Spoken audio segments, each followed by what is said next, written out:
Hi guys, आज का video होने वाला है बहुत ही इंटरेस्टिंग क्योंकि हमारे बीच है रचना जो मेरी जूनियर है। वो आपको बताएगी कि 11th क्लास के साथ फाउंडेशन मतलब कि आप स्कूलिंग भी कर रहे हो उसके साथ कोचिंग कितना ज़रूरी है, क्योंकि इसने फर्स्ट अटेम्प्ट में मतलब सिलेक्शन लिया तो उसने किस तरीके से अपनी तैयारी की थी। तो आज हम इतना आपके साथ शेयर करेंगे। बताइए रचना, क्या जैसे कि नॉर्मल मैंने स्कूलिंग की थी अपनी 10th, उसके बाद मैंने कोचिंग में 11th और 12th का फाउंडेशन वाला कोर्स ज्वाइन किया था।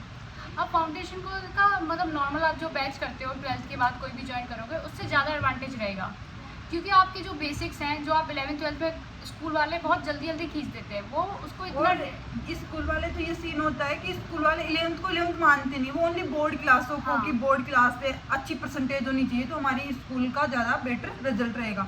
तो 11th क्लास लेकिन वैसे बहुत ज़्यादा ज़रूरी होती है क्योंकि मेन कॉन्सेप्ट होते हैं वो 11th के ही होते हैं। सारे जो बेसिक मैथ्स वेक्टर वगैरह जो सब बेसिक जो फिजिक्स स्टार्ट होती है वो उसी लेवल से होती है। ऐसे सब चीज़ का बेसिक उसी से स्टार्ट होगा। अगर बेसिक ही वीक है तो आपके ऊपर की फाउंडेशन भी खराब होती जाएगी।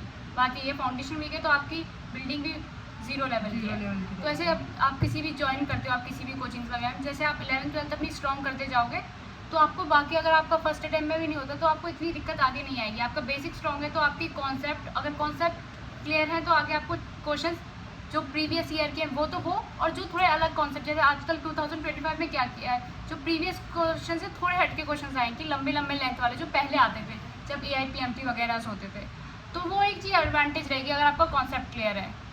अगर आप नॉर्मली वैसे कर रहे हो, नॉर्मली पढ़ते जा रहे हो, तो फिर वो चीज़ नहीं है। अगर ऐसे कॉन्सेप्ट बिल्ड करोगे तो अच्छा है। और 11th क्लास में जो फाउंडेशन में करवाते हैं वो शुरू से ही बच्चों का कॉन्सेप्ट क्लियर करते हैं ताकि वो अच्छे से क्वेश्चन सॉल्व कर सके।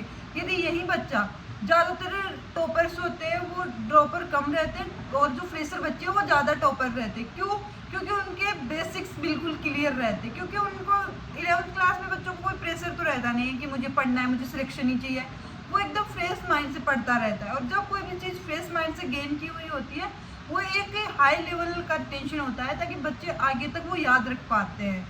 इसी जैसे रचना ने क्या किया, उन्होंने अच्छा स्टेप लिया कि उन्होंने 12th मतलब 10th के बाद 11th में ही उन्होंने फाउंडेशन कोर्स ज्वाइन कर लिया, जैसे आजकल के काफ़ी बच्चे कर लेते हैं। तो ये बहुत अच्छी चीज़ है कि मतलब आप अपना टाइम वेस्ट नहीं कर रहे हो एक तरीके से।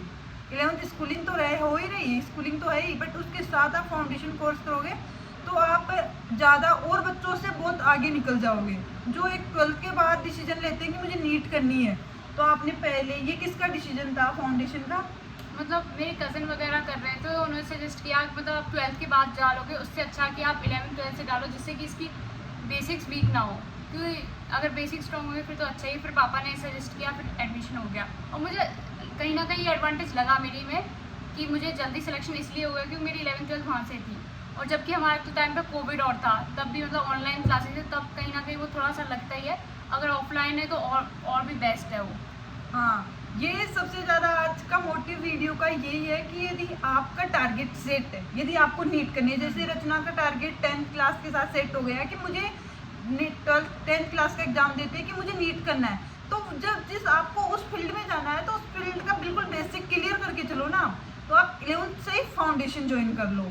चाहे कोई बच्चों की फाइनेंशियल कंडीशन सही नहीं है तो मेरा मानना है कि वो ऑनलाइन मतलब कोर्स ज्वाइन कर ले। जैसे रचना ने ऑफलाइन ली थी कोचिंग, बट कोविड आने की वजह से इन्होंने ऑनलाइन ही पढ़ा 11th 12th अब मोस्टली। उसने 11th क्लास ऑनलाइन पढ़ने के साथ साथ मतलब ऑनलाइन उतना ऑफलाइन जैसा प्रोडक्टिव नहीं रहा, लेकिन फिर भी फाउंडेशन का कितना रोल रहा सिलेक्शन में? नहीं बहुत रोल था। और ऑनलाइन वो भी हमने इतना मतलब एक कहीं ना कहीं बच्चा भी ये सोचता है कि ठीक है मज़े कर लेते हैं, वो चीज़ तभी भी थी, लेकिन तभी भी काफ़ी अच्छा बेस बन गया था फाउंडेशन से। फाउंडेशन में शुरू से ही बच्चों को बिल्कुल ऐसे रहता है कि मैं एक अच्छी फील्ड में जा रहा हूँ, मुझे अच्छा करना है।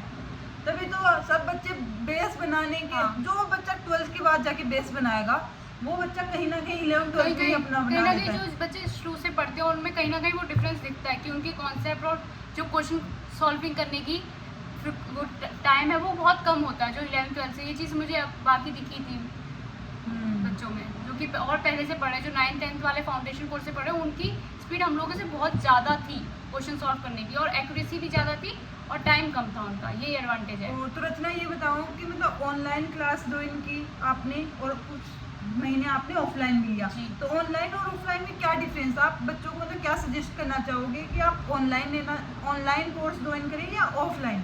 ये देखो यार, एक तो सब पे डिपेंड करता है कौन कैसा। जैसे मैं बहुत ऑनलाइन में मुझे खास मज़ा नहीं आता था, मतलब फ़ोन चल रहा है, मैं कभी कुछ कर रही हूँ कभी कुछ कर रही हूँ, ऐसी चीज़ें हो जाती थी। जैसे मेरे अकॉर्डिंग मुझे ऑफलाइन ठीक लगा, क्योंकि उधर जाते थे, क्लास अटेंड करते थे, ज़्यादा एक्टिवली हम उसे सुनते थे टीचर्स क्या बोल रहा है, तो वो मुझे ज़्यादा अच्छा लगा। लेकिन ये नहीं है कि ऑनलाइन वाले भी निकलते हैं, बस वो तो बच्चे में पोटेंशियल होना चाहिए।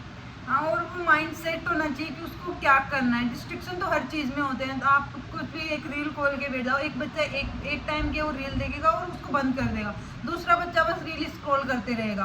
तो वो डिफरेंस बच्चे आपस में ही कर लेते हैं कि वो कहाँ जाना चाहते हैं एंड देन। और फिर इतना मतलब फर्स्ट टाइम आपने 12th के साथ दिया, कोविड था, तो उस टाइम में आपका 12th के साथ सिलेक्शन नहीं हुआ था। नहीं, 12th के साथ नहीं हुआ था।